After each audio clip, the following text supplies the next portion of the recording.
a universal strategy that can help improve environments and behaviors, our relationships, and I'm really excited to be here with you guys today. My name is Kathleen Depler. I'm the Director of Positive Supports for the Division of Developmental Disabilities, and we're going to work through some activities today, and I'd love to know more about who's here. So I'm going to orientate you to the bottom right corner of your screen where there is a chat box. And if you would chat everyone and introduce yourself, tell us your name and where you are.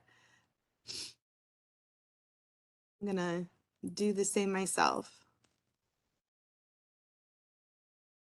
Tiffany in Weston, hello, welcome. I'm in Kansas City, not too far from you.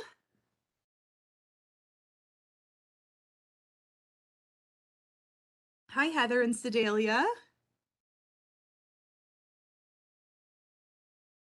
Kathy and Joplin. Okay, we got the western side here. Rita and Lee Summit. Hi. Warrensburg. Oh, lots of folks. Hi. Okay, St. Louis, and some more in Sedalia and Warrensburg. They're right around there. Welcome, everyone. Columbia. Nice. Welcome, Larry. So, a little bit about today. For the best experience, stay muted. That's going to be really easy because we have it set up so everybody's on mute.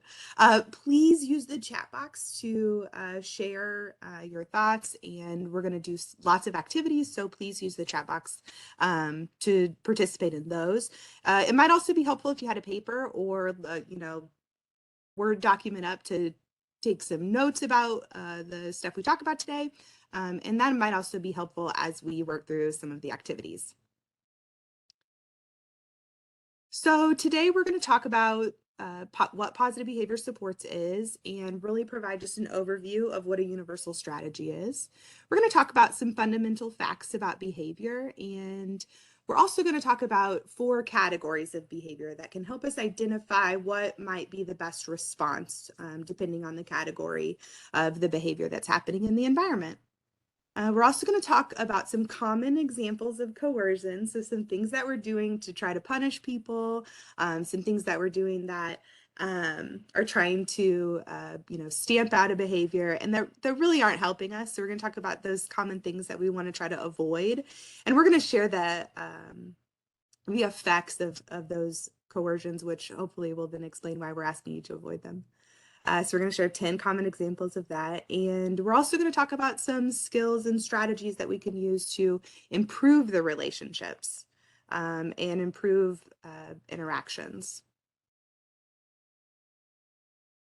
So first, let's start with what is positive behavior supports. There's really positive behavior supports. There's really a lot that goes into this definition. So the science of behavior or behavior analysis has been formally investigated and demonstrating the science of behavior since the 1940s. There have been hundreds of thousands of studies and demonstrations of the principles and techniques, and many programs and treatment projects, training curriculums, use the principles and techniques developed by the science of behavior. For positive behavior supports, that uses the public health model to structure the interventions. So if you look at this triangle here in the corner of the slide, you'll see that base of green, and that green base represents the universal strategies that support the quality of life for an entire population. And in a healthy population, 80 to 90% of people will only need this universal level of support for a high quality of life. And then that next part of the triangle there, the yellow center, represents the population of people at risk for poor outcomes. And the interventions for this population often look like an extra scoop of that green universal strategy, just a targeted opportunity for that. And those are intended to be short-term and faded as risk decreases to the natural universal strategies. And in a healthy population, 10 to 15% of people will need that level of support. And then that red top of the triangle there, that represents people in crisis. and in need of intensive support. So in a healthy population, 5% or fewer people might need that level of support. And it's important to consider these levels of support as we talk through the content today, because the materials we're sharing today are universal strategies. So they're the things that everybody needs in order to support a high quality of life. And they're really the foundation of any other intervention that we might provide. So it's important that we implement these universal strategies consistently and with fidelity in order to really provide the best environment for those additional interventions that might be needed for a person. This shift to a positive approach can be difficult to accept. It really is a shift in our focus, and it's very different than how our society typically operates. So, you know, our culture, movies, video games, our justice system, heavy on punishment and providing a consequence or a worsening in order to change behavior. And tools and positive behavior supports asks us to shift that focus and really focus on being kind and caring, with the idea that you don't have to be mean or cold or angry when you're upset. You can be kind and not emotional, and that can often be more effective in calming the situation. The goal is to keep things from getting worse now and in the future. And that means that we keep our cool and we avoid taking things personally, even when things feel very personally. And we really try to avoid an attempt to get even or to try to hurt another person in order for them to feel a worsening or a punishment type of consequence. So we're going to shift our focus. We're really going to beef up the opportunities for positive in our environment, and really try to avoid creating those worsenings for people. So I encourage you to keep an open mind as we work through this material, and you know, avoid cynicism and just being skeptical and weighing the evidence of what we're talking about. I think is really important. So I encourage that the inquiry of skepticism as we go through this. So let's talk about behavior. I wanted you to go back to that chat box that you found earlier and tell me, what's your definition of behavior? If you had to explain behavior to someone who didn't speak English, how would you explain behavior? Behavior is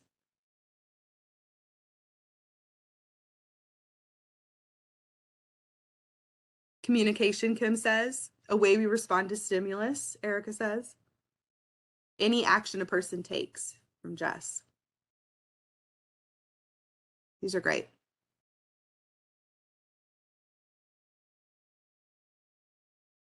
Communication, response, action is all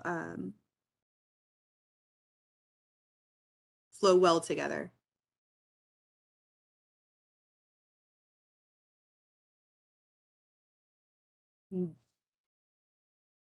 A reaction to anything, any given thing. Okay, so response and action, communication. Our definition for behavior is anything a person does that can be seen and counted. That word anything is very important. Anything a person does. We talked about shifting our focus to thinking about the positive things that are happening in an environment. And so that really goes back down to our definition of behavior. It is anything a person does that can be seen and counted. So let's come up with some examples of behavior. I would like to fill this white space on this slide with examples of behaviors. And I'm just going to watch the chat box.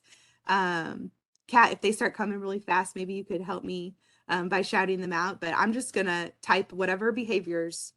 What are some examples of behaviors? I'm going to put them on this slide. Yelling. Thank you, Heather. Whining, Dylan says. Pacing. Playing. Good. This is going fast. Okay. Jumping.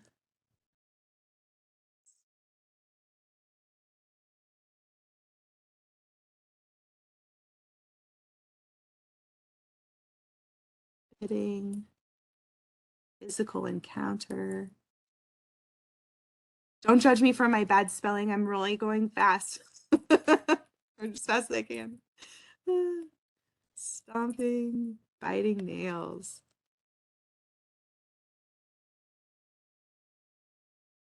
Happy dancing. Okay, I'm gonna run back up here and see which ones I forgot. Did I get laughing?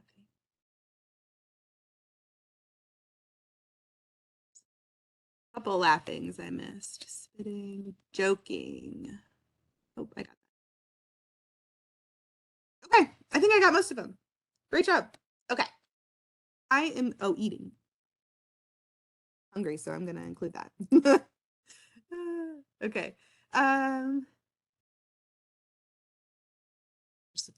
Thanks, guys. You guys are just keep coming.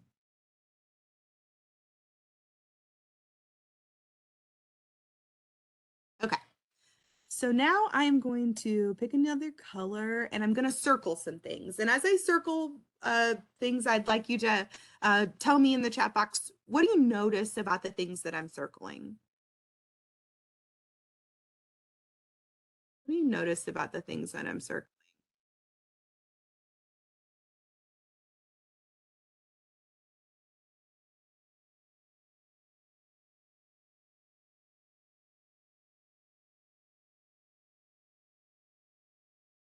So negative behaviors, not harmful, junk behaviors. Dylan says negative. Stephanie says negative. Heather, typical negative. Okay, lots of you guys are identifying that. Typically, when we think about behavior, we often think about the negative, undesirable behaviors. And again, the goal here is to shift our focus, broaden our definition of behaviors, and start thinking about anything a person does that can be seen and counted, anything a person does that can be measured and observed. So great job. You notice that when we think about behaviors, we really often think about the undesirable stuff. And I'm also encouraged that, we have a third of the ones that we came up with were positive, desirable behaviors. So that's great. Okay, now I'm gonna erase my circles. And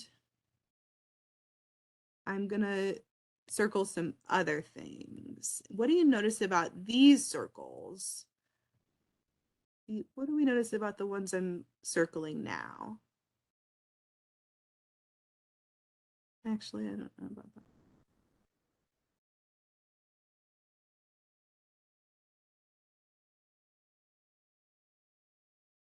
Emotional, Larry says. Definitely.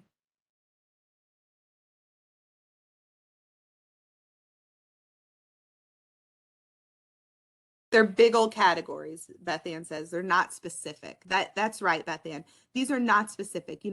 Fabricating on someone can look like a lot of different things, it could look like going up and just saying so and so did this thing that didn't happen. Could also look like planting evidence of something. I don't know. Whining can look like a lot of different things.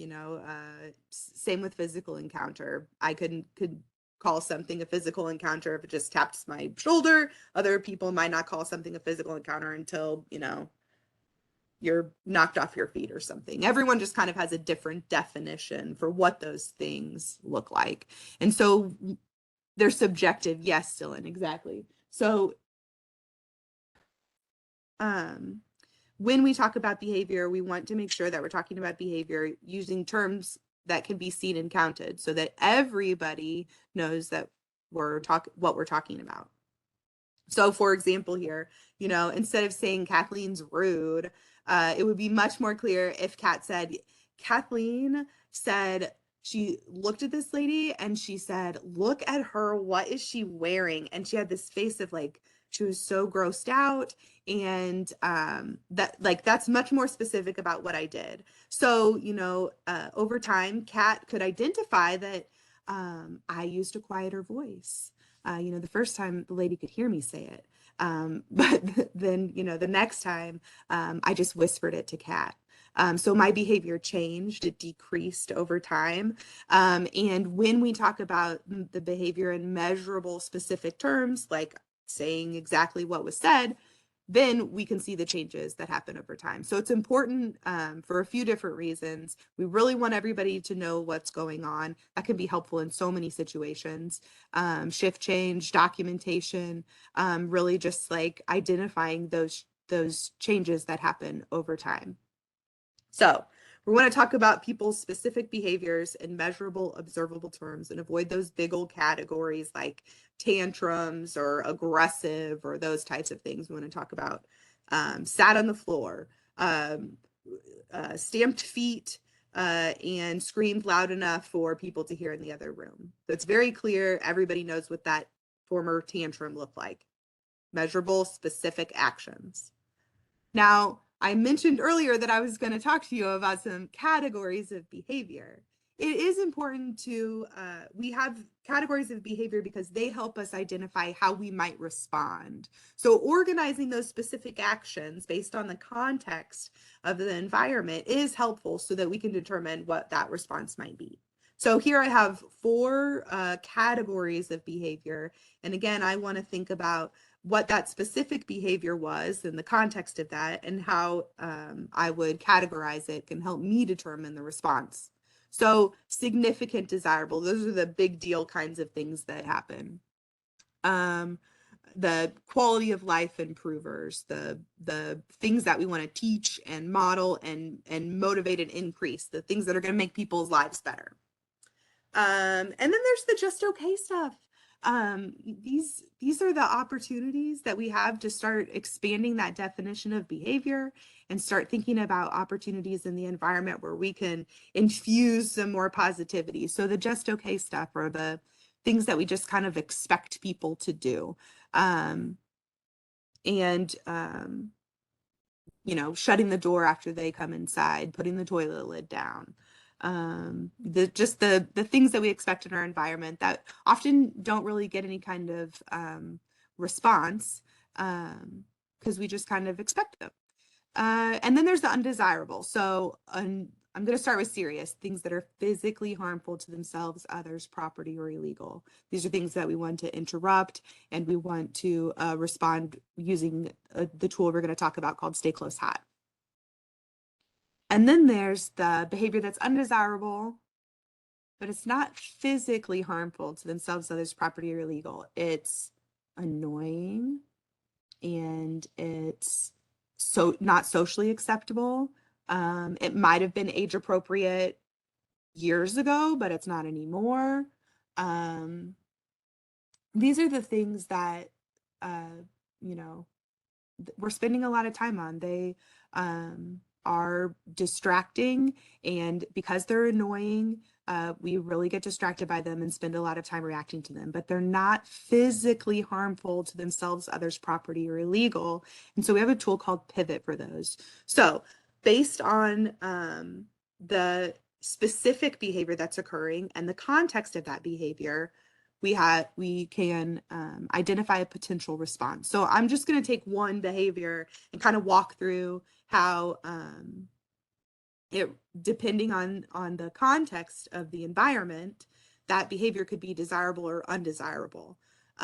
So my example is going to the gym. For me, for Kathleen, going to the gym is a significant desirable behavior. It is not something that I do, but it would be a quality of life improver. And would definitely be something that would be good to teach and increase. So for me, going to the gym is significant desirable behavior. And then just okay. For Patrick Mahomes to go to the gym is generally just okay. He is an athlete and he just does that for fun, probably. Goes to the gym. It's just okay behavior. You know, he needs an attaboy for it every once in a while, but it's something that he just does routinely. It's just okay behavior. That same behavior going to the gym for the person going to the gym just so they can hit on strangers or leer at them or whatever, that's annoying. It's junk. It's not physically harmful to themselves, others, property, or illegal, but it is not socially acceptable. It's not a good way to make friends. It's just annoying junk. And then there's serious. So, the athlete who just got injured and is not supposed to be exercising, them going to the gym is serious. So Patrick Mahomes right now is in the serious category. He's hurt himself and now he shouldn't go to the gym. So depending on the context of that person, the environment, what's going on with them physically right now, that same behavior can get put into any one of these categories. And depending on that context, we want to respond with a particular response. So for a significant desirable behavior, we want to provide positive consequences. We want to make the most of this moment. When we see significant desirable behaviors, they need a big time response. So we're going to use positive consequences. We're going to use that as a time to build our relationship and do some stay close interactions. This is a big deal time. We're going to make a lot out of this. Same with the just okay. We're going to start looking for these just okay behaviors, and we're going to start thinking of them as opportunities to engage, opportunities to provide positive consequences, opportunities to start using the stay close tool that we're going to talk about later. So these just okay behaviors are really important to shifting our focus and to shifting the culture in our environments. Really going to start looking for these. And then that annoying junk stuff. We're going to talk about the skill called pivot here. And we're going to start recognizing that these things are not physically harmful to themselves, others, property, or illegal. They are super annoying, and that's how they're getting a lot of attention. That's how they're getting a lot of response right now. We're spending a lot of energy here. So us starting to realize that and identifying when these things are happening is important. And again, really, it is annoying stuff. It's not physically harmful, but it is not helpful to people socially. It's not helping anybody make a friend when they're engaging in that junk kind of behavior. So we're going to talk about pivot later, and that's the response we're going to try to provide for that junk. So let's think about some junk behaviors that we've seen. I'm going to go back to our list that we made. What of these? What of these are junk? Things that are not physically harmful to themselves, others, property, or illegal, but they're super annoying, and right now they're probably getting a lot of attention. Big time responses happening to this stuff. Which ones of these are junk? Rolling eyes. Yes, thank you, Jess. Yes.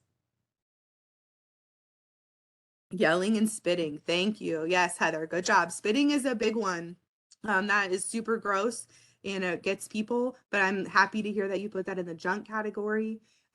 Context is important though. So, if you spit on a police officer or a bus driver, that's illegal. So that's serious. Whining, good. Yes. Stomping, good. You guys, yes, these are great. You have identified the junk. Okay.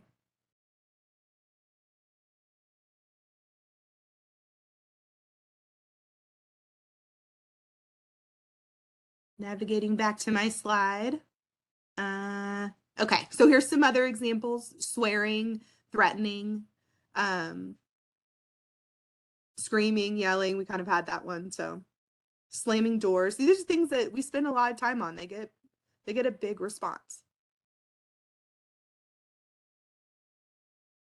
Let's talk about why people do them. Why does somebody curse or complain or slam the door? Why do people engage in this junk behavior?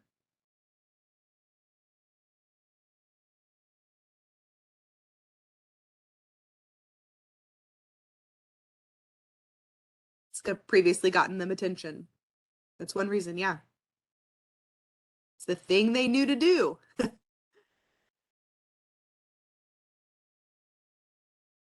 Learned behavior, attention. Yep.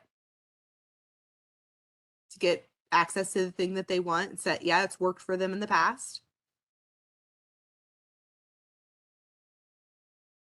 What are some things they might want? Get you to go away. Get you to change your mind. Food, yep. It's the thing they knew to do to meet that need. And like a couple of the folks said, it's the thing they've practiced before. It's, they've done it previously. It's a learned behavior. Get someone to go away. Yeah, these are all reasons why people engage in junk behavior. It sounds like you guys all have some empathy and understanding for where those things are coming from. That's great. So what undesirable behavior is not junk? It is definitely important to consider those things that are serious behaviors, those things that are physically harmful to themselves, others, property, or illegal. Hitting, throwing a chair, stealing, those things we need to intervene, and we need to use stay close hot is a skill that we're going to talk about here in a little while. And in the event that stay close hot is not working as intended and things continue to escalate, you shouldn't engage in a safety crisis plan if that person has one. If you want to take your phone, I have several QR codes in this presentation. This is just the first one, but I'm going to wait here for a moment. You can scan this QR code and it'll take you to a one-page graphic that'll teach you more about the crisis cycle. And it has some information about safety crisis planning. So definitely planning and knowing what to do to prevent and interrupt serious behavior is important. So have a safety crisis plan. And if you need more help beyond that, calling 988 is another resource to prevent and interrupt serious behavior. So this is a QR code that'll take you to more information about that service of 988. Which is the crisis line, and can help connect you with resources and someone to help. Just going to wait a second so that people definitely have the opportunity to scan those and get the links.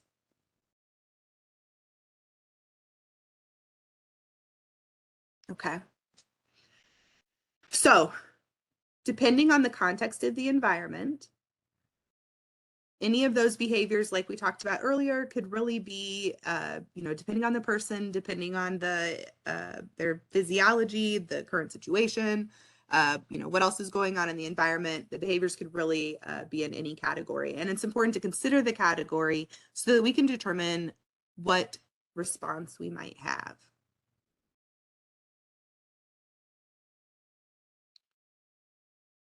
These next few slides are about fundamental facts, and these are the guiding principles, you might say, to the strategies that we're suggesting, and are really laying the foundation for the why behind them. So the first one is the environment is responsible for the behavior. So a person's current situation, who's in the environment, how they're feeling, their history, previous experiences,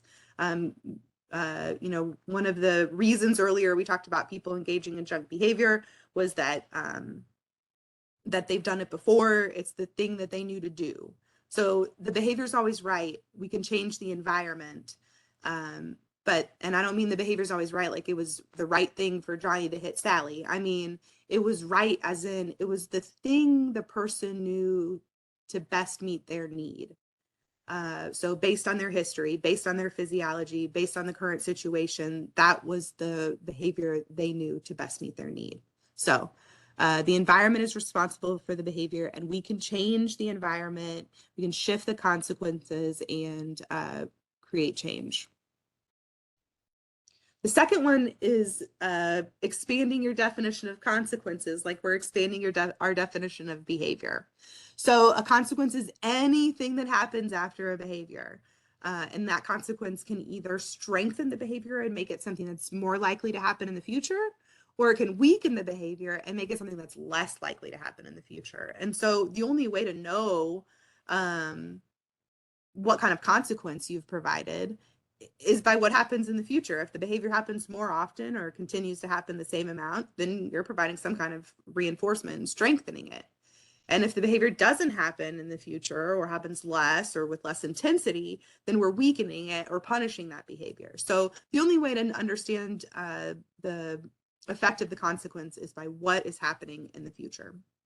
And we can think about, we can determine what consequences a person will work for and arrange for them to be to follow desirable behavior. So if I know that someone will work for some extra TV time, I'm going to put TV time after the things that I know need to happen.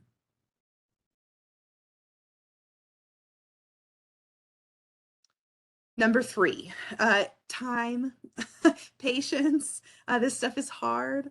And, we don't want to throw the baby out with the bathwater. So start doing it.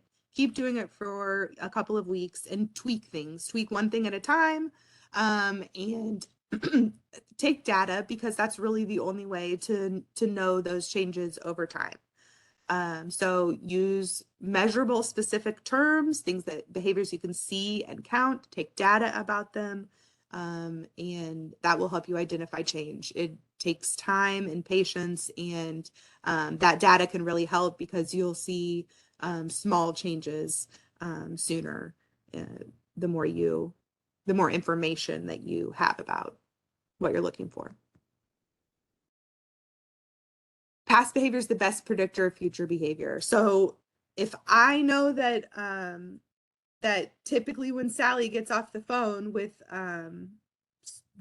her boss, she's in a sad state, I can anticipate, oh, Sally just picked up the phone and it was her boss. I'm going to move closer and anticipate that she's going to have a difficult time, and I'm going to plan to be there. So since past behavior is the best predictor of future behavior, I can prepare and I can work to prevent triggers in the environment and decrease the likelihood that the difficult behavior is going to happen. Using coercion typically makes things worse. It causes problems for our relationships.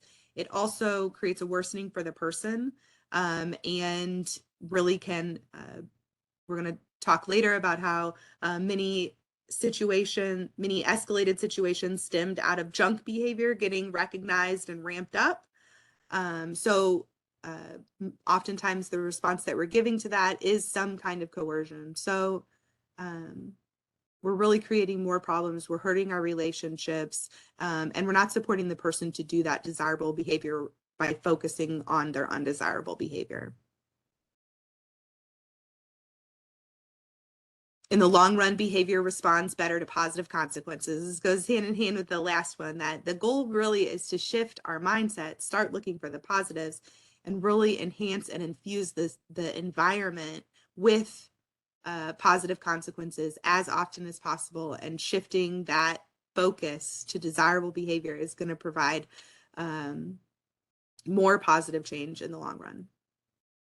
So those are the guiding fundamental facts to the strategies in this positive approach and interventions. Again, this is a universal strategy, so it is the foundation for all other interventions that a person might receive. And it is focused on increasing the quality of life, not fixing a problem. It is about increasing the quality of life. So first, let's think about discipline. And again, kind of really shifting our definitions here, expanding them. We're expanding behavior definition, and we're expanding our definition of consequence.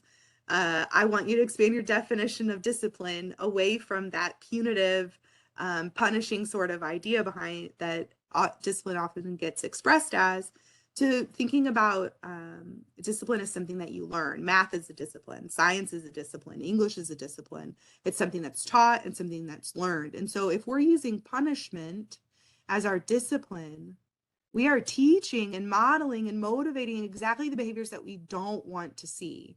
So it's important that we think about discipline as something that's taught, their skills.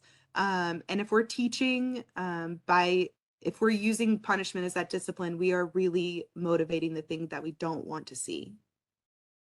So to effectively change behavior, we have to find the behaviors that we want to teach and increase, and make sure that we're providing positive consequences after those behaviors are done, so we can increase them in the environment. Got to pay more attention to the desirable stuff. So target behaviors. This is another one. Oftentimes when we think about target behaviors, we're thinking about the stuff that we want to get rid of and we want to stop. If we think about the behaviors that we want to teach and increase, we can use those as replacements for those behaviors that we want to weaken and decrease. So thinking about expanding the definition of target behaviors and thinking about these are the things that I want to see in the environment. I'm going to get those things to happen by teaching them or by creating these prompts in the environment so that they're more likely to occur. We want to strengthen that desirable behavior. There's only so many hours in the day. So the more we focus on that positive, just the less time there is for the other stuff.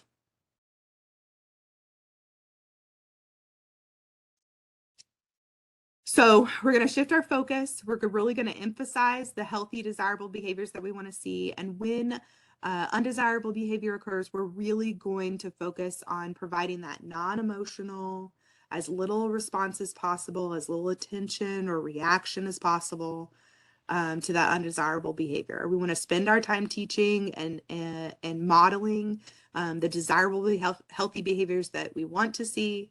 And we really want to associate them with good things. So after we see desirable behavior, after people practice or attempt desirable behavior, it's got to highlight the improvements and have positive consequences happening after that.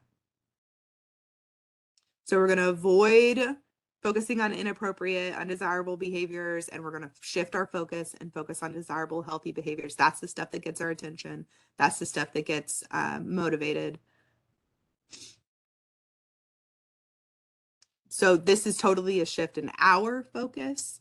It can happen by me looking for expanding my thought about behavior to all the behaviors in the environment, looking for more opportunities to give those attaboys and to interact and build my relationship. We're really looking for improvement, not perfection. Again, we talked earlier about, it takes time for changes in the environment to change behavior. So we're really going to look for small things. Taking data can really be helpful in that. And we're going to be patient and just know that it takes time for these changes. Okay, I told you earlier that I was going to give you 10 examples of common coercion. So before I go into this, I just want to help give a little PSA that we're all going to see ourselves in these examples of coercion. So it is, we are going to ask that we don't use these anymore, and it's very difficult. This is the way our society operates. These are really common. These are not planned responses. They're reactions in the moment. I just want to remove the judgment that we might feel about our own behavior when I go over these. We're all going to see ourselves here. I often say it's my goal in life to avoid coercion for a whole day. It's really hard. And so the first step really is just to recognize when you're doing it and do your best to stop. So just my PSA before I talk about all of our bad behavior in front of us. So coercion is a way that we punish. It's a way that it can be embarrassing for the person. It can definitely hurt our relationship, and it really is focused on undesirable behavior. So our teaching and discipline, we really want to avoid using coercion as we teach and in our attempts to change behavior. We really want to avoid coercion. We want to avoid creating a worsening for a person or providing a negative consequence. That's the goal here. Avoid coercion. Here's just lots of slides about the definitions of coercion. Highlights. It is a worsening for the person. It is a way that we tell a person that we don't like what they're doing. And again, we all do these things. So as I go through this, you're going to see yourself. I'll wrap myself out about my own personal most used coercion, the one I'm working on. So here we go.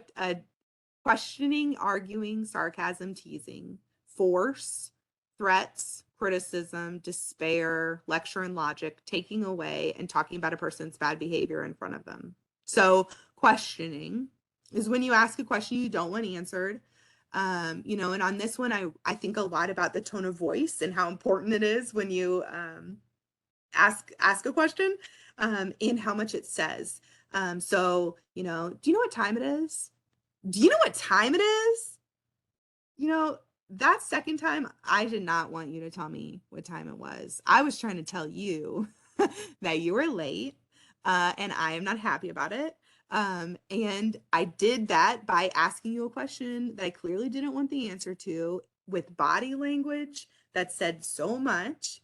You know, again, not a planned reaction, really included some body language that probably hurt their feelings, and definitely is not a great way to improve my relationships. So, questioning, asking a question you don't want answered, arguing, this back and forth ideas, you know, trying to change someone's opinion. You're never going to change Uncle Bud's mind. Whatever reasonings you have going back and forth with him is going to get nowhere. You know, arguments are really just bad for our relationships, and people they're ineffective. No one's changed their mind because they got in an argument, and that back and forth, you know, cleared everything up for them. This is not a way to happen. Okay. Sarcasm and teasing. I'm gonna avoid my soapbox here, and sarcasm and teasing can be really bad for your relationship. It is always at someone's expense. Even if it's playful, it's a difficult skill to recreate. So if a person doesn't have great social skills yet, then it's really hard for them to understand the nuances of sarcasm or teasing. So even if somebody's in on it, it's really not a helpful skill to be modeling for people. I see this sometimes, you know, trying to diffuse a difficult situation, like between two staff, like, oh, this is going to be a great night. So, you know, I have empathy for why we might use this. And when you get down to the base of pretty much any sarcasm or teasing, it is at someone's expense. And it's definitely modeling a skill that is very difficult and nuanced. So it's not something that, you know, we're going to be teaching people. So may as well leave it out. Force. This one is pretty much is like very obvious that it's coercion.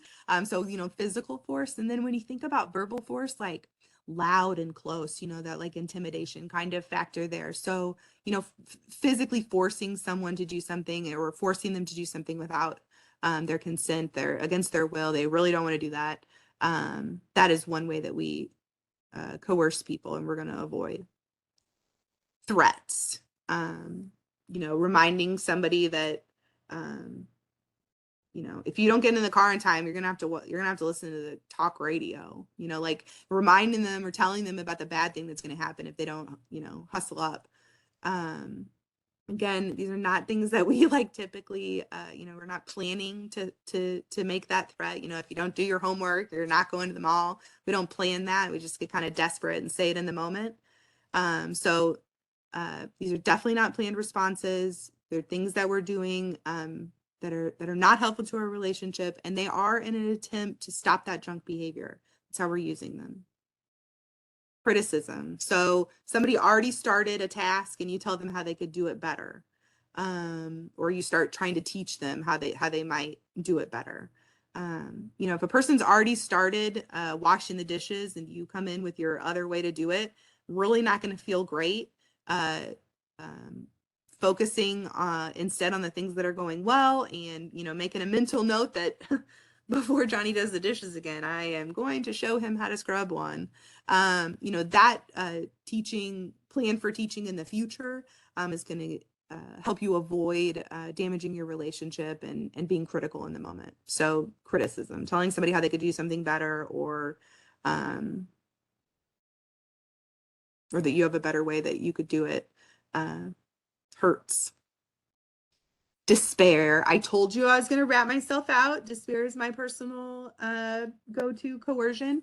It usually looks like some kind of sigh or little eye roll down low.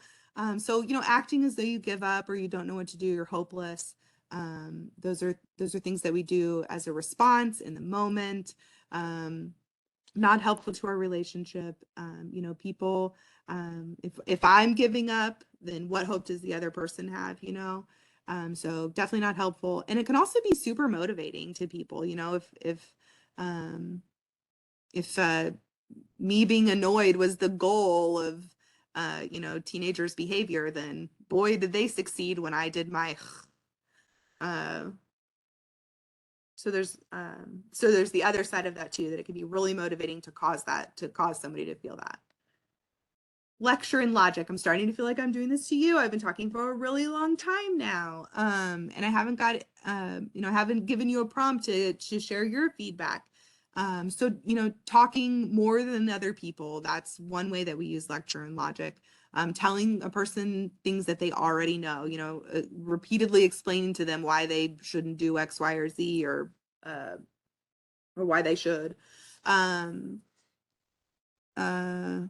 Yeah, it's like the Charlie Brown teacher, wah, wah, wah. At a certain point, people just are going to start tuning you out. Definitely not good for your relationship, and it's not going to get you the thing that whatever you're lecturing about isn't more likely to occur now. Taking away. I want you to think about not just like possessions or things that, taking away an iPad or whatever, like that one's kind of obvious, but I also would encourage you to think about taking away attention, and something like timeout would be taking away. You're taking away someone's opportunity to, receive reinforcement, to make connections, etc. So taking away can really be more broad than just thinking about those physical possessions. But that's a way that we respond. It's a way we tell somebody that we don't like what they're doing in an unhelpful way, and it can be hurtful. And again, it's often not a planned response. Okay, here's my last one. Talking about a person's bad behavior when they're present. So, I think that this happens, shift change. It happens for kids when, you go pick them up at school and their teacher starts telling about whatever happened. So many opportunities when somebody's getting talked about, their bad behaviors getting talked about. So we would definitely want to, if that's something that's happening in the environment because of the way that the system is set up, like shift change or something like that, definitely something that we want to discuss and make a shift and a change, so that we can help people avoid a situation where they're being talked about. So what happens when people experience these? I told you earlier that I was going to tell you the effects of coercion, and then you would know why we ask you to avoid using coercion. So here's the effects. When people experience those examples of coercion, they avoid. That's the first one. And that looks like, every time I see Uncle Bud, we start this argument.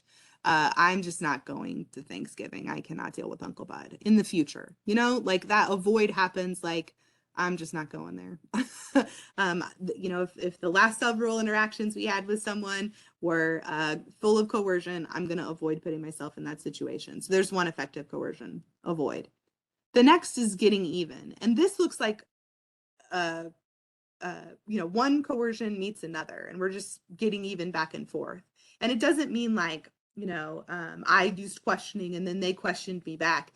All those forms of coercion, really go hand in hand, and that get even aspect can look like, I used a criticism and I got back physical force. You don't know what you're going to get back, and that back and forth getting even can often escalate the situation as well. So another effect of coercion is that coercion meets coercion, and people will get even. The last one is escape, and that someone will just try to escape the situation. I got to get out of here. I can't take anymore. This is stressful, being coerced.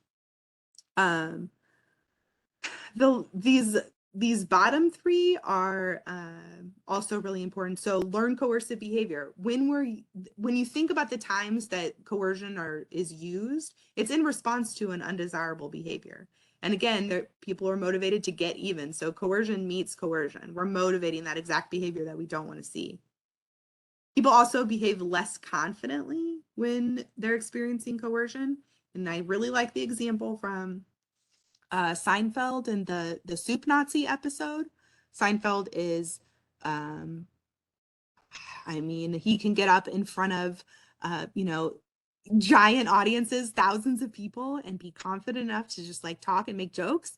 And when you see him in this restaurant, he really likes this soup, and the restaurant owner is, very like specific about how you behave in his restaurant. And if you step out of line, then he will tell you to get out. No soup for you.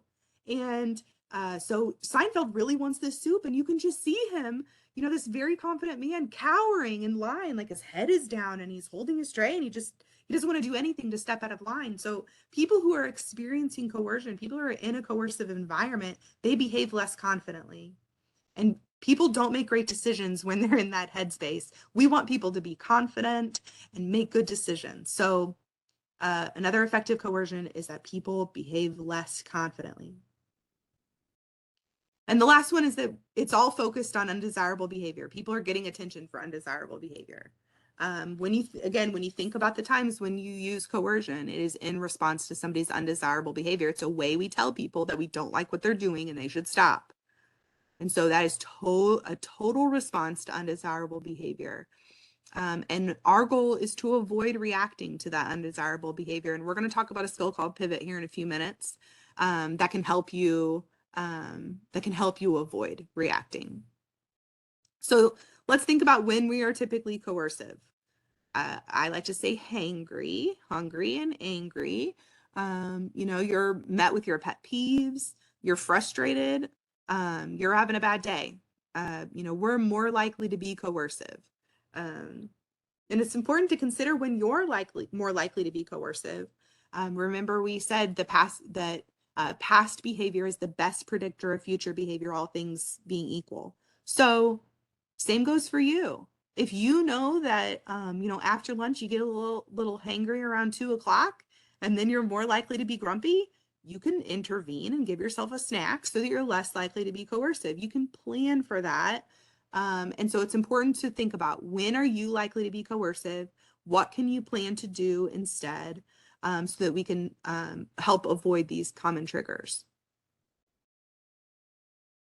It's also important to remember that there's a reason people use coercion, and it's because it works. In the moment, it works. And that's really reinforcing to our brain. In the moment it works, it produces that short-term compliance, but it is followed by long-term problems. It does not make that behavior less likely to happen in the future. And that's the goal here. That's the goal in the shift to the positive focus, is that we're going to make those desirable behaviors more likely to occur in the future, and we want to make the undesirable behaviors less likely to occur in the future. So coercion works in the moment, but it causes long-term problems, and that's why we're going to avoid it. So what do we do instead? If we're not going to use coercion, what do we do? First, we're going to think about what triggers happened and see what we can do to create an environment where those are less likely to occur. We're also going to think about, what did the person get out of that undesirable behavior? How did it work for them? What's that payoff that they're getting? And how can we avoid providing that payoff? And then let's think about, are there times when the desirable behavior occurs? They were met with the trigger, but they did the desirable thing. What was the consequence? When they used that desirable behavior, did it get a positive consequence afterwards? Did it get paid off in a big way? And what can we do to make sure that next time they do that desirable behavior, that it does get that? And it does get that big positive consequence. We also want to think about, what does the person need to learn to do? What should the person do instead? How can I teach and model and motivate that so that that's the thing that they're more likely to do next time? And what can I do in the environment make it so the desirable behavior is more likely to occur. You know, are there some prompts that I could put up? Or are there things that I can do to remind myself or anyone in the environment about the things that should happen, the expectations? Okay. Now I'm getting to the proactive, what else can we do? You know, we're going to start identifying some things that we're doing that aren't helpful. We're going to start really paying attention to the environment and thinking about all behaviors and looking for that just okay stuff so that we can really beef up our chances to provide positive consequences. And we're going to focus on building a relationship. And we have a great tool for that. It's called Stay Close. And these are the steps to a stay close interaction. So the first part of this really great relationship building tool is to move towards the person and remain within arm's reach. It's pretty difficult to have a meaningful conversation from across the room. So the goal here is that you physically show, you demonstrate caring by moving towards the person. You can also, you know, in that same kind of natural movement, touch if appropriate, a handshake, a fist bump, you know, a pat on the back, whatever's appropriate, a physical touch. And then I'm going to lump numbers 3 and 4 together and just talk about your nonverbal body language. So you're going to be mindful of your facial expressions, your tone of voice, and you're going to be relaxed. The intention here is to show that you care. So make sure that's what's being reflected in your tone of voice and your facial expression. 93% of communication is body language. So, you know, what you would get out of this training if I just read the slides and was monotone and conveyed the information like this without consideration for for my body language, for making sure that I am conveying in every way possible the importance of what I'm saying and believe. You know, you get so much more out of it. That body language says so much more than just the words that are coming out of my mouth. So we're going to move towards the person, we're going to touch if appropriate, and we're going to be really mindful of our body language. And then we're going to do OEE. Those are the 6, 7, and 8 here. Open-ended questions. So the goal with those open-ended questions is to keep the conversation going. So I'm going to ask questions so I can learn more. I'm going to provide empathy statements. So I'm going to identify the emotion that a person's feeling or how that situation is, and I'm going to name it. So you seem, that sounds, and use a good emotion word that really reflects the gravity of the situation for the person. You know, you seem tickled pink. You seem over the moon. That sounds wonderful, exciting. I was trying to avoid exciting. That sounds, so you really want to find a word that reflects the gravity of the situation and try to get away from, you know, happy, mad, sad, excited. You know, people are so much more than that. And so this is also an opportunity to expand, you know, the emotional vocabulary of people and really connect. So empathy is not a question, it's a statement. It is you telling a person that you see how they feel and that you understand them. It's a great connector. So open-ended questions, empathy, and then encouragement. And encouragement is identifying something the person's currently doing and what it could mean for them in the future. So it's not a suggestion of what they could be doing that would be good for them. It is actually identifying something that they're doing right now or that they just did and telling them what it means for them in the future. So, you know, if somebody's studying, you know, the encouragement there is, man, you're gonna really understand that information and be confident when it comes time for that test. You know, what does it mean for them that they're doing that work of studying, that they're doing that desirable behavior? And we're going to listen throughout this conversation. Again, I don't want to be lecturing in logic, so the goal is to talk less than the person and stay on topic. We're not going to change anything. We're going to keep talking about what they are. I'm going to lump those last two together because we said we were going to avoid coercion, and you know, when we use coercion is typically as a reaction to junk behavior. So We're going to avoid using the coercion. We're going to focus on the steps of this stay close interaction, and we're not going to respond to junk behavior. So again, empathy is identifying the emotion of another person and telling them how they telling them that you see that. And encouragement is identifying something that a person is doing right now that would be good for them, or that has improved their situation. So let's do some practice. I want you to find the chat box again. And I would like an empathy statement and an encouragement statement for Awesome Alex. He just got his GED. He just passed, and he came down the hall and he's like, look what I got. And he showed you his great scores. What encouragement and empathy can you give Awesome Alex for the effort of all this studying, and now he's passed his GED? What kind of empathy and encouragement can you give him?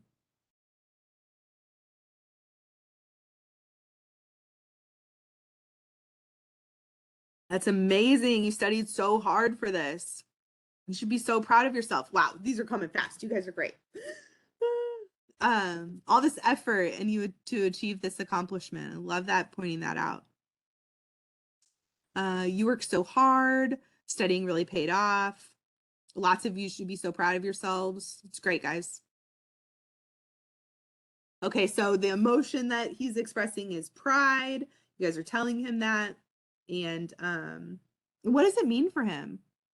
What can he do? He just passed his GED test. He studied so hard for something, he could pass his GED test. What kind of encouragement? What does that mean for him in the future?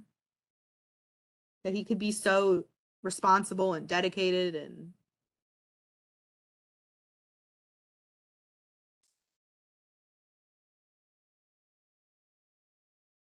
you could go to college. Yeah. You could go work. You could work on that job stuff. Yep. I like it. Okay, so we're telling him this thing he did, it means good things for him in the future. Great job. Okay, let's talk about Just Okay Justin. He is just hanging out in the break room, and he moved some stuff so somebody could sit down. And he also said hi to you when you walked in. So you're just going to have a nice interaction with him. What's an empathy and encouragement statement that you could give Just Okay Justin?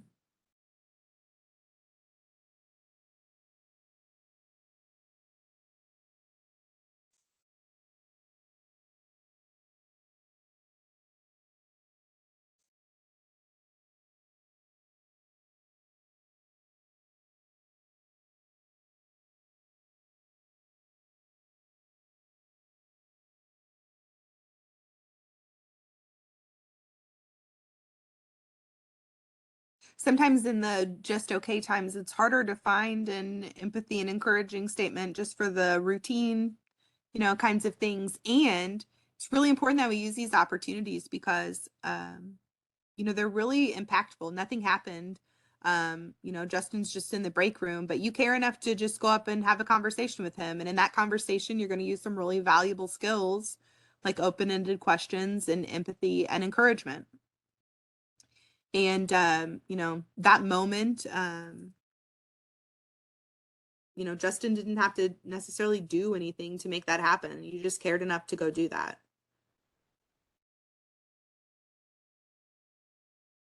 It's a big impact. How's your day going? Looks like you did your job great earlier today. I love that. You're just going to take the opportunity, just in the break room to talk to Justin about his day. That's exactly the point of this skill, is that we just start making them more of everyday kinds of opportunities. And when you use, so there's this idea of taking opportunities, like in this Just Okay time of Justin, you're just going to take the opportunity to build your relationship with him. And when you use this group of skills, this stay close interaction, the value of that interaction that you're having with him increases with these valuable skills that you are implementing. Good job, Larry, with that encouraging statement. Okay, so let's talk about junk behaviors in that pivot skill that I've mentioned a few times now. So again, that junk behavior are the things that are not physically harmful to themselves, others, property, or illegal, but they are definitely annoying and not helpful and generally pretty socially unacceptable. So let's first think about how that behavior pays off for the person. You know, what is the person getting out of it? We talked about attention, you know, getting them to comfort you or react, getting you to go away, escaping, getting you to do something for them. So there's a payoff for the junk behavior. So we're definitely going to keep that in consideration as we talk about pivot. We're also going to keep in consideration that the majority of escalated situations of serious behavior start with junk behavior getting reacted to and escalating from there, because coercion meets coercion, right? So junk behavior happens, we respond with coercion. More junk behavior happens, we respond with coercion, and it ramps up as you go.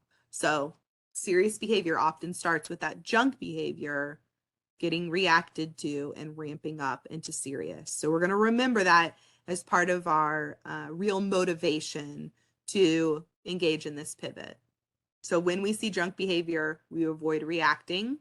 We're really going to be mindful of our body language, our tone of voice, because again, we're communicating so much with that, more than just the words that are coming out of our mouth. And then we're going to focus our attention elsewhere. And we have three types of pivots that can help you identify something else to focus your time on. So the first one is pivot to another person.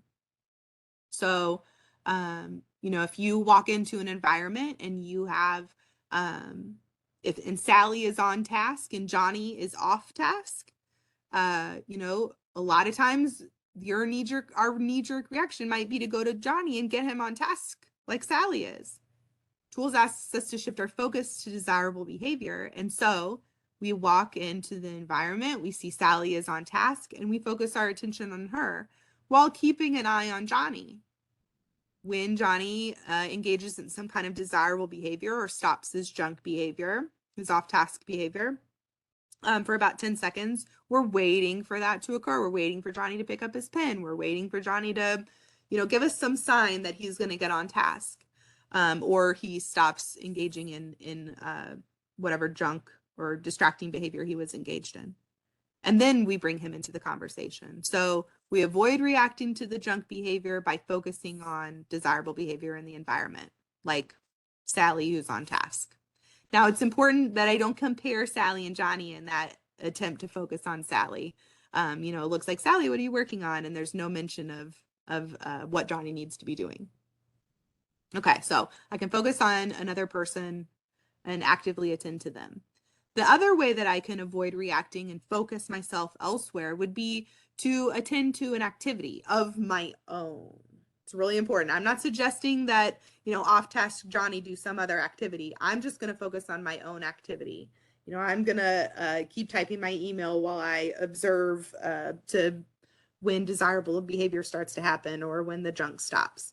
I focus on my own activity as a way to avoid reacting to the junk. And the last one here is just, I pivot on the person. I continue to talk and engage as though they weren't engaging in the junk behavior. And I think a good example of a time when this might work, or this might be a skill that way that I pivot, would be, you know, if someone's swearing, I would just continue the conversation as though they weren't swearing, and in my head translate their swearing into, you know, what their intention is. So like, you know, if they're like, oh, I'm so effing excited, you know, I might respond with something like, you know, focus on, I can tell you're super pumped, man. Like, you know, I'm translating that into another way to say it. So I keep talking and continuing without responding to that junk behavior. So I'm avoiding reacting. I'm really, my body language, tone of voice, all that stuff. I'm avoiding reacting to the junk. I'm going to focus on something else desirable in the environment, of another person, of my own activity, or just something else desirable that the person is doing. If I am focused on another person, if I'm pivoting on another person or my own activity, I'm going to be mindful of when the junk behavior stops or a new desirable behavior starts. And I'm going to use that as my opportunity to pivot back to that person. Now, if I've been pivoting on the person, I've just been engaging, I don't have to do that. I'm just going to keep not reacting to the junk behavior as I talk. I'm going to repeat, repeat, repeat. People have been engaging in junk behavior for a long time. It's unlikely that one round of pivot or one type of pivot is going to be enough to shift the focus entirely. So I'm going to repeat and I'm going to stay cool and really avoid that coercive reaction. And this is different than just ignoring it. This is an active skill and is very different than just ignoring an undesirable behavior. And just ignoring it can cause problems. It can be super reinforcing. It is coercive. It's, taking away attention. It also can cause a behavior burst. So, you're over here trying to ignore this behavior and it continues to ramp up like, oh, you don't see this? Let me show you. So that ignoring can definitely cause a behavior burst and make things in the situation worse still. So advantages to this active pivot, this focusing on something else and being mindful of when desirable behavior starts or the junk behavior stops. It increases the focus on desirable behavior. That's what we're looking for. And it avoids providing that consequence that might be reinforcing the undesirable behavior. So it's weakening that undesirable behavior. It's also less likely to cause that, oh, you don't see this behavior burst, and prevent escalating. Because we know that incidences of serious behavior stem from junk behavior getting reacted to and ramping up. So it can prevent that serious behavior. So let's practice a couple here. I think I have 3. Yeah. So the first one is annoying Addie. And Addie is a pig in her nose. She's going to town. And you're typing an email. So I'm typing and Addie's over here picking her nose. Tell me, what am I looking for? I am providing some Addie's telling me about this cool package she's got. She's pretty pumped up. I'm focused on typing, giving her a couple of Tell me, when am I gonna pivot back to Addie? What am I looking for? What's my cue to pivot to Addie and really beef up my excitement about her package? Typing and I'm nodding. When Beth Ann says when she stops picking her nose. When she stops picking her nose, I see that it's come out of her. And I pivot back and I really start engaging on that excitement that she's got about this package that she's received. Great job, Beth Ann. Okay, let's talk about Outburst Ollie here. Ollie and Sally are working on a project and Oliver is off task and muttering a bit about how stupid it is. And he threatened to tear it up and he's just over here sulking about it.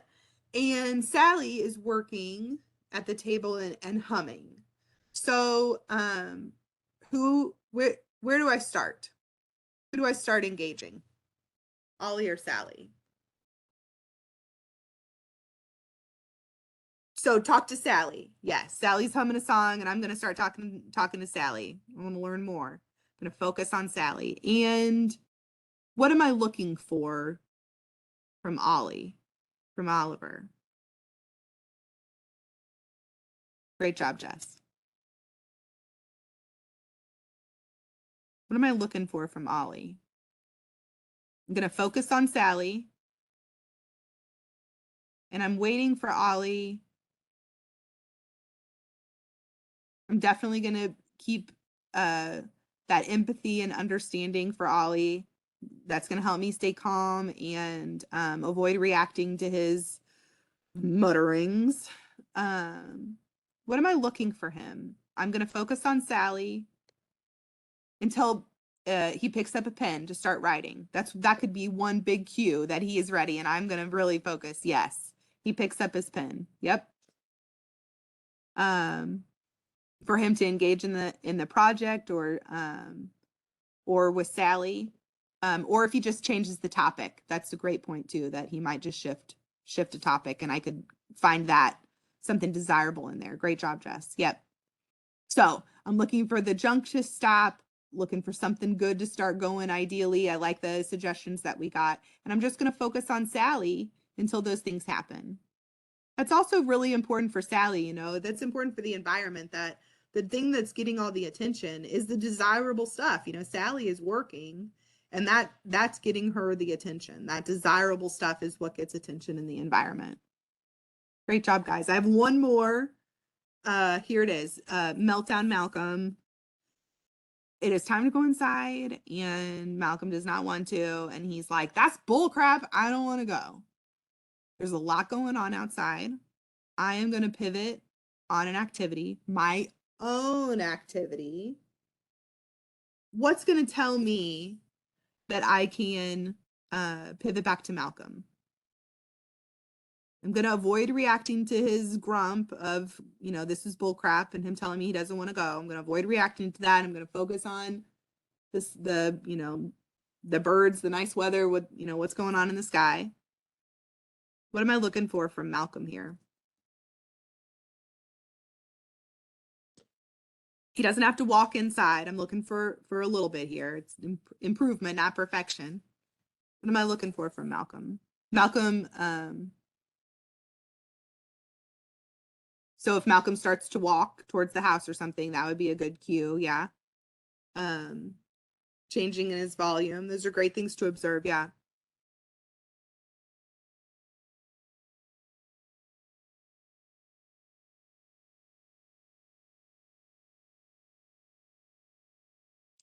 When he stops screaming. Yep.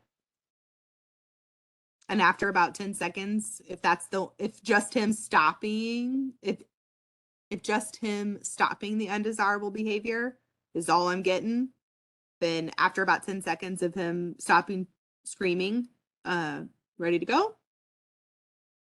Pivot back. Good. If he used some kind of coping skill, that would be a great cue.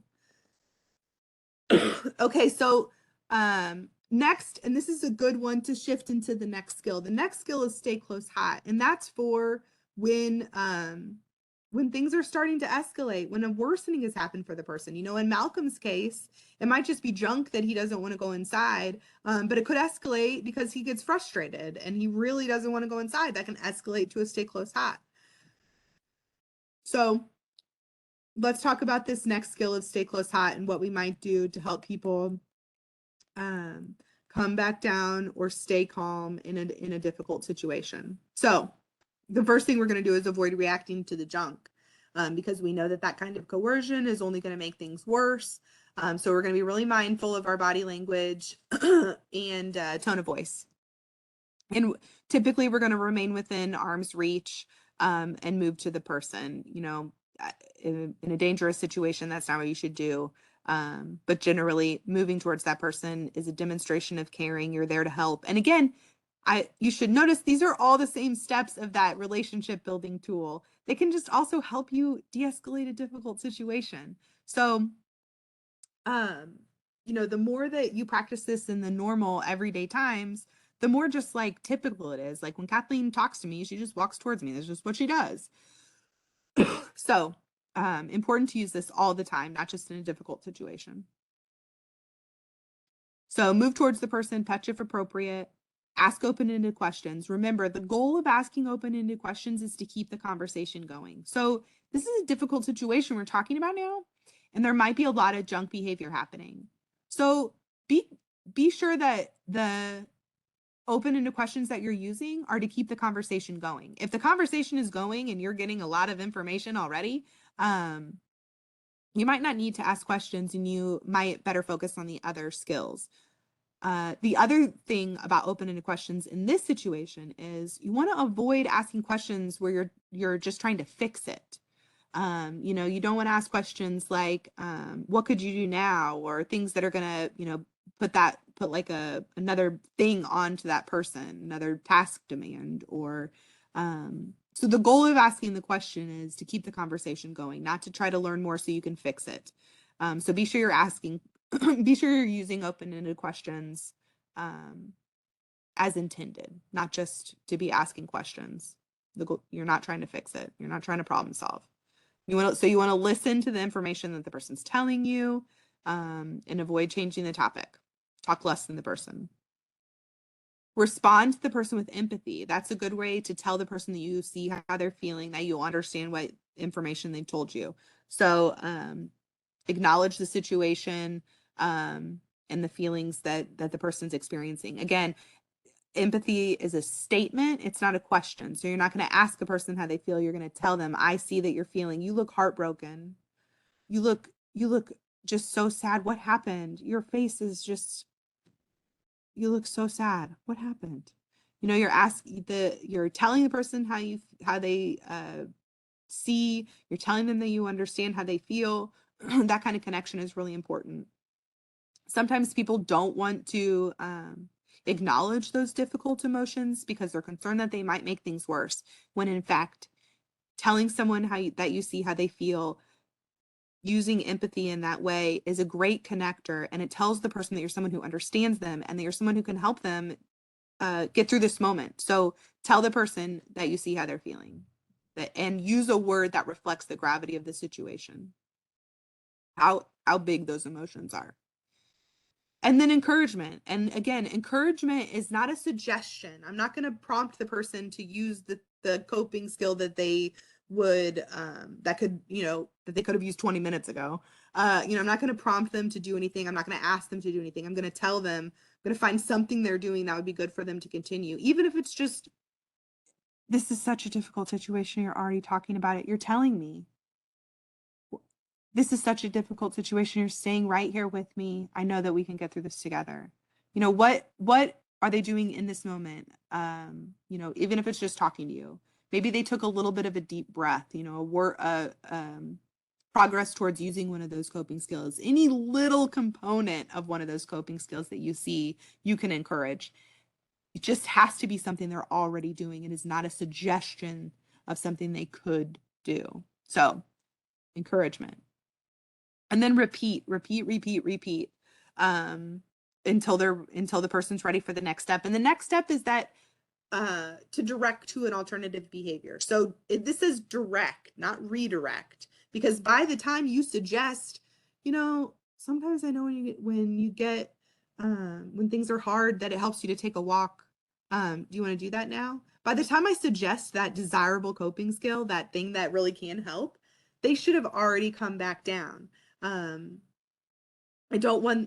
time I don't want them to have to get so escalated in order for them to access that good coping skill. That good coping skill could have been done before they got so escalated, or now after they've been escalated, as a way to continue to calm down. So after things have de-escalated, after the person's shown signs of de-escalation, that's when we can suggest and direct towards an alternative behavior. And then reinforce. I'm going to really pay off all the desirable behavior after de-escalating, and really identifying and making sure that I'm beefing up the desirable positive consequences in the environment after we've been through a difficult situation. So let's hit empathy one more time, and then I have some practice around this skill as well. So again, empathy is identifying an emotion and telling a person that you see that how they're feeling. This is a great connector, and really in a difficult situation, it's so important to tell people what you're seeing and connect that emotion. It will help them de-escalate, knowing that someone sees how they feel and understands them. So it's a really powerful tool. So let's talk about Sad Sammy. We come up with an empathy statement for Sad Sammy. How might Sammy be feeling? What kind of emotion is Sammy having right now? They had an argument with their roommate, and a lot of times after these arguments, Sammy lays in bed for like hours, really upset. She's in bed now and she's crying and she's saying she wants a pill. What's an empathy statement? How's she feeling? What's a good empathy statement for sad Sammy?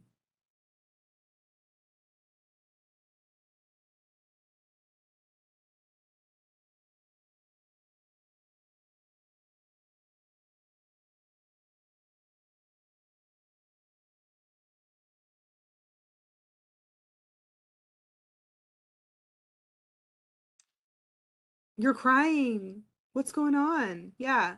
Um, you look so hurt. Yeah, that's a good word. Hurt.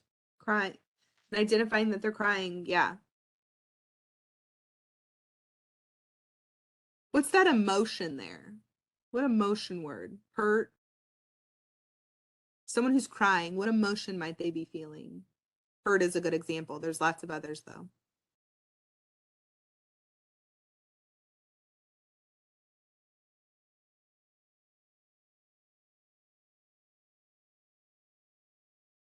Upset. What's got you down? Sadness. Yeah. Okay, so we're gonna name it. We're just gonna tell the person, man, I see you're crying. You look so sad. You look so upset. You look so hurt. What's going on? And you're gonna learn more. Okay, now let's talk about encouragement. She's telling you, you know, all about that argument with her roommate. She's talking to you about it. What can you encourage her?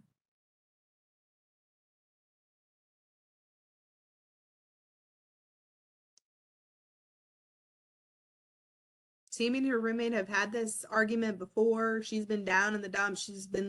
Sammy's laid in bed for hours before. She's been through this before. She's talking to you about it now. What are some ways, what are some things you could say to encourage her? What's she doing right now that would be good for her to continue?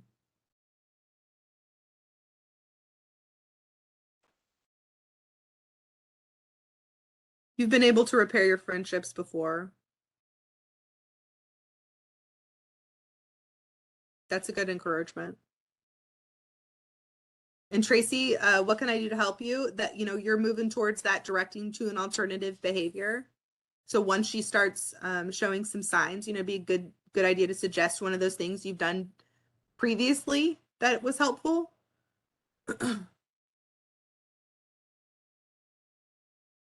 We can't fix it with the roommate. That's not the goal here. We really just want to help Sammy through experiencing these difficult emotions that she's feeling right now. What is she doing right now that would be good for her to continue? What kind of encouragement can you give her?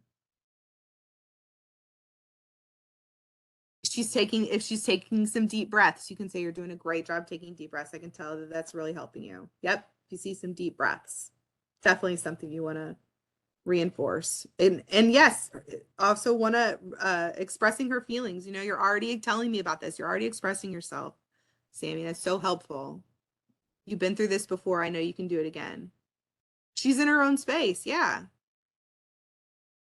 She used safe behavior. She should be so proud of herself for being safe and making a good decision, like going to her room and talking to you about it. That's great. There's a lot to build on there. Okay.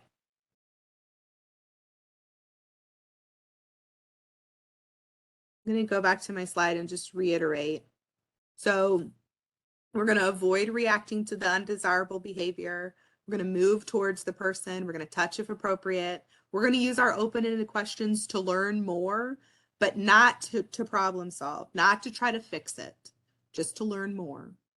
We're going to listen to what the person is saying, and we're going to provide empathy that tells them that we see how they're feeling and provides that connection between us.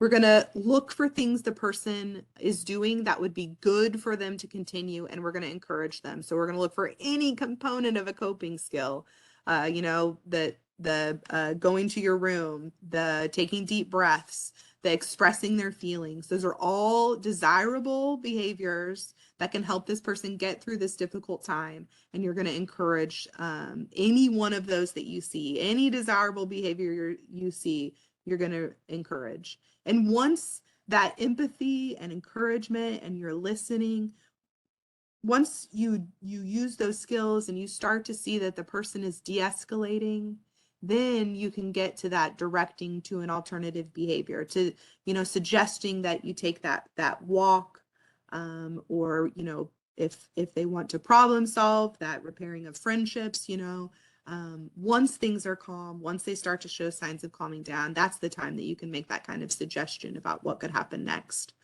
And then make sure that you just continue beefing up the positivity in that environment, especially after those difficult behaviors have occurred. So that's the ending on stay close, hot. Those are the 3 skills that we have to share today. Stay close, cool, random routine. So using that proactive relationship building skill and increasing the value of your interactions. And then we talked about pivot and really just how to avoid reacting to that undesirable, junky stuff that we're spending a lot of time on. And really are some of the serious, difficult situations are stemming from that junk behavior really ramping up and escalating. And then stay close hot. So what do you do when things are escalated and someone's going through a difficult time? How do you help someone de-escalate and stay safe during those times? This stay close hot skill. Before we leave, I would like to share some additional resources with you. And if I need to go back to those previous QR codes that I showed you earlier, just let me know in the chat box and I'll show them again as well. But this next resource, this first resource that I'd like to leave you with is another QR code you can scan with your phone, and it'll take you to a series of podcasts from our former chief behavior analyst and our current chief behavior analyst. They recorded them together, and there's one for each of those 10 examples of coercion. They're really nice, just a couple of minutes, about each form of coercion, but they also pair each form of coercion with a great strategy. Like if, I told you despair is my coercion. So, if your coercion is arguing, here's something you might consider instead. So they're nicely paired. So the 10 common coercion podcasts, there's the first resource. And here's the second, and this is the full tools of choice training. This is a link to that registration. Today we just did like a 2-hour overview of the content, of much of the content in tools of choice. But the full course is available for folks to register. There's the QR code. And in that class, we also talk about skills that we didn't cover today, like use positive consequences and set expectations. Additionally, that full tools of choice class looks like it's a hybrid course. So there's prerequisite online learning that you can take at your own pace, and then followed by practice workshops where facilitators help participants through role plays and giving everyone the opportunity to practice the skill and get feedback on how they're implementing. So that's available here at this QR code. And then the last resource that I want to share is this family coaching workshops. And this uses the tools of choice curriculum to broken down into a series of 8 sessions geared to family members. We have, parents with, the youngest child, I think, of one of the parents was like 6 months old, through, adulthood and siblings of adults and lots of just natural relationships, really trying to improve those relationships. And I'm trying to think of some other folks. We've had a teenager and their mom come. So just an opportunity for families to work through the strategies and get feedback and support from facilitators. So there's that opportunity there for the family coaching workshops. And that's the last of the resources and concludes the content that I have to share today. I appreciate everyone's time, and I'm gonna hang out here for just a moment and check the chat box to see if there's anything I could show folks again or any other resources that I could provide. But otherwise, thank you so much for your time today. I hope you have a wonderful day.